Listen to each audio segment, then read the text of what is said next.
अगर आप कल की बात करें टेस्ट क्रिकेट में, शायद आपने वो हाइलाइट्स देखी है नहीं देखी, कॉस्टन की जो ऑस्ट्रेलिया का ओपनर 19 साल का बच्चा और 19 साल का बच्चा यॉर्कर को उल्टे हाथ से 3 छक्के मार दिए हैं टेस्ट क्रिकेट में। हमने कभी ख्वाब में भी नहीं सोचा था कि आप, कमेंटेटर भी यही कह रहे थे कि ये ऐसी शॉट्स हम टेस्ट में सोच भी नहीं सकते। देखिए आप 100 बॉलों पे 40 रन 45 रन सोचते हो कि यार आपका जो स्ट्राइक रेट है वो 55 65 इज मोर देन इनफ, लेकिन कल आप अगर उसके शॉट्स देखें यॉर्कर को जिस तरह उसने उल्टे हाथ से छक्के मारे, और बुमराह जो शायद दुनिया का सबसे मुश्किल बॉलर हिटिंग के लिहाज से एक बन चुका है, उसको जिस तरह आसानी से उसने कल परेशान किया है और वो जितने कंफ्यूज नजर आ रहे थे, ये मेरा ख्याल एक आउटस्टैंडिंग साइन है। अब देखो बुमराह जैसा बॉलर जो लास्ट मोमेंट में भी अपने जो रिलीजिंग पॉइंट है उसको चेंज कर लेता है, ऐसे बॉलर को प्रिडिक्ट करना, क्यू कर लेना, यानी कि उसका एंटिसिपेशन करना बहुत बड़ी अचीवमेंट है। बिल्कुल है। अच्छा, जहां हम अच्छे बात करें पॉजिटिव, हम कोशिश करेंगे आपकी राय भी जाने और आपसे टेक्निकली और टेक्टिकली भी जानने कि क्या क्या मसाइल आते हैं प्लेयर की ज़िंदगी में। अब्दुल्ला शफीक एक बहुत बड़ी कमोडिटी बना हमारे over the period of time, और कहना चाहिए अगर बाबर के बाद हमने कोई प्लेयर डेवलप समहाउ किया जिसको कंसिस्टेंट चांसेस भी दिए और अभी कमोडिटी बना भी, वो सिर्फ अब्दुल्ला शफीक ही है। बट अनफॉर्चुनेटली कैरियर का स्टार्ट भी अच्छा नहीं था। T20 की मैं रेफरेंस पे बात कर रहा हूँ। अभी जब इस सीरीज़ के अंदर भी 3 डक्स, और उसका नुकसान उनके लिए तो ओबियसली है ही है, पाकिस्तान के लिए भी है कि आपका एक सेट ओपनर था उसको ड्रॉप कर दिया गया टेस्ट से भी। अब ये अब्दुल्ला शफीक का क्या मेंटल ब्लॉक है, क्या मसला आया टेक्निकली? एज ए कोच आप क्या समझते हैं कि अब्दुल्ला शफीक कहाँ स्ट्रगल कर रहा है? अगर हमारे फैंस को बैट के थ्रू अगर आप कोचिंग में गाइड करना चाहें, क्या प्रॉब्लम है? बिल्कुल, देखें होता ये है कि आपने ये इज ओपनर जब नए बॉल के अगेंस्ट खेलता है तो बॉल की जो हाइट है वो एक सडन पिकअप लेती है। जब बॉल पड़ता है पिच के ऊपर तो कई दफ़ा आपका जो आई लेवल है वो जल्दी ड्रॉप हो जाता है। ठीक है। ड्रॉप होने से क्या होता है कि जब आप बॉल पिच हुआ, अभी वो राइज हो रहा था तो, लेकिन आपकी आंखें वहीं रुक जाती हैं, जिसकी वजह से आप राइजिंग बॉल को मिस कर देते समहाउ। यही वो प्रॉब्लम है कि एक तो वो ज़्यादा अपने आप को ज़्यादा कम्पैक्ट खेलने के चक्करों में वो कहीं ना कहीं बॉल की लेंथ लाइन जो है, लाइन तो परफेक्ट आ जाता है, लेकिन उसकी जो बॉल राइज हो रहा होता है, ऑन द अप होता है जिसको कहते हैं, उसको कहीं ना कहीं मिस करता है, जिसकी वजह से उसका बॉल नॉर्मली इस एजेस पे लग रहा है बिल्कुल, जिसकी वजह से वो स्लिपों में जा रहा है। और यही बैट अगर वो बॉडी से दूर निकालता है तो यहाँ पे सडन गैप बनता है, क्योंकि अंदर आता बॉल भी वो मिस कर देता है, क्योंकि वो ज़्यादा खूबसूरत खेलने के चक्रों में दिखना में एलिगेंट शॉट लगे हुए चीज़ मिस कर देता है। जिस तरह अगर आप कल बात करें, यही चीज़ डेवलप की सैम अयूब ने। सैम अयूब क्या है कि आपने बॉल को आगे से पकड़ना है, ऑन द अप। ठीक है। अगर सैम अयूब को देखें कि वो स्टिल टॉल रहता है और बॉल को, राइजिंग बॉल को कोशिश होती कि इस स्पॉट में, sweet part of the bat, इसमें ले। असच अब्दुल्ला शफीक यहाँ पे मिस कर रहा है और यहाँ पे सैम ऑन द अप उसको बॉल को मीट करता है, यानी कि धक्का देता है बॉल को, ये आने देता है, जिसकी वजह से कई दफ़ा जैसे रबाडा से एक स्लिप में आउट हुआ कि बैटन पैड टू गैदर गया, बैटन पैड टू गैदर वाला ज़माना जा चुका हुआ है। ठीक है। आपको एक झटका देना होता है बॉल को, जिसकी वजह से आप बैट्समैन पे भी, बॉलर पे भी प्रेशर रहे और आपको गुड फील भी मिलती रहे कि बॉल जब आपके बल्ले में लगे जाता हुआ आप स्पीड से देखते तो आप इंजॉय करते हो कि थोड़ा सा गैप मिला, 4 रन, जैसे सैम अयूब है। बिल्कुल ऐसे ही।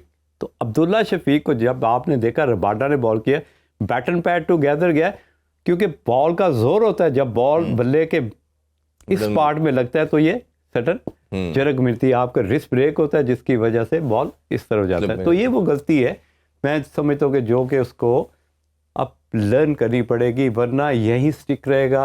कभी 50 कर दिया, कभी 70 कर दिया, अभी ऑस्ट्रेलिया के खिलाफ भी एक तो 50 किए, कभी कर दिया कभी नहीं किया, अब उसको ऑन दी अब। ये बताइए मुजाहिद भाई हमें टेक्निकली कि क्या ये एडजस्टेबल चीज़ है या आपको लगता है कि ये मुश्किल होता है, ये सेटल करना इसको मुश्किल है?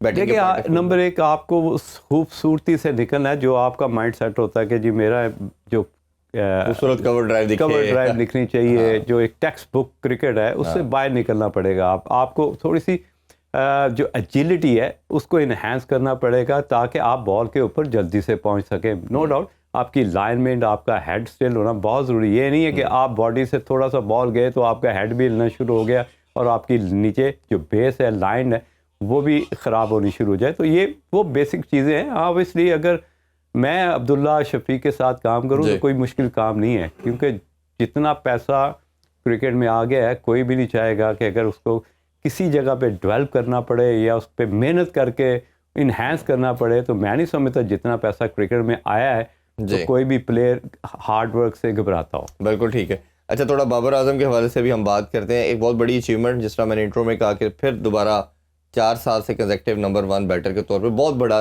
एक पाकिस्तान के लिए एसेट भी कहना चाहिए, अचीवमेंट भी है। भारतीय मीडिया ये बात कर रहा है जी इस पर बहुत ज़्यादा कि जी ये 4 मैचेस या 5 मैचेस खेल के कैसे बन सकते हैं, इन्होंने विक्ट्री में क्या रोल प्ले किया। बट वो खैर हमारा कंसर्न नहीं है, वो तो आईसीसी का रेटिंग का एक सिस्टम है, उसके तहत वो परफॉर्मेंस देखते हैं, आपकी एवरेजेस देखते हैं, वो इम्पैक्ट तो देखते नहीं है। तो ये तो आईसीसी से उनको क्वेश्चन करना चाहिए रादर दैन वो हमारे से या बाबर आजम पे बात करें। बाबर आजम की अचीवमेंट तो है, ओडीआई में अच्छा परफॉर्म कर रहा है, टी20 में भी रीजनेबल कर रहा है। एक टेस्ट में क्या प्रॉब्लम आ रहा है कि कल भी वो जो एक कॉरिडोर कहते हैं हम ऑफ स्टंप के बाहर अनसर्टन कॉरिडोर होता है, कॉरिडोर ऑफ अनसर्टनिटी कहना चाहिए, उसमें जाके वो फंसते हैं, एज लेता है, वो स्लिप में आउट हो जाते हैं। और ये हम 80% उनका डिसमिसल हमने टेस्ट के अंदर इसी एरिया में देखा। और सम हाउ अनदर अगर आप देखें तो विराट कोहली भी अपने कैरियर की स्टेज में आके इधर फंसना शुरू हो गया। टीमों ने उस पर एक्सपोज किया उसको, वो आ रहा है। बट बाबर का आप क्या देख रहे हैं, ये क्या मसला है, ज़्यादा सोच रहा है, डबल माइंडेड हो रहा है, ये टेस्ट में हो क्या गया उनके साथ? बिल्कुल ये आपने बड़ी अच्छी बात की कि डबल माइंडेड।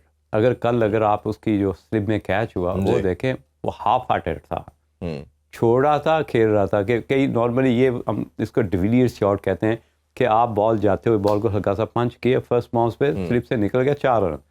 लेकिन क्योंकि बाबर की मसल मेमोरी डेवलप हो चुकी है as a mindset of one day cricket, और छोटी टीम में तो आप स्किप कर जाते हो कि आप जैसे मुजरबानी बॉलिंग कर रहा है, जो इन एक्सपीरियंस कई दफ़ा जैसे अफ़गानिस्तान वाले फास्ट बॉलर हैं, थोड़े से इन एक्सपीरियंस है, इस तरह की बॉलिंग जब कर रहे तो आप निकल जाते हो।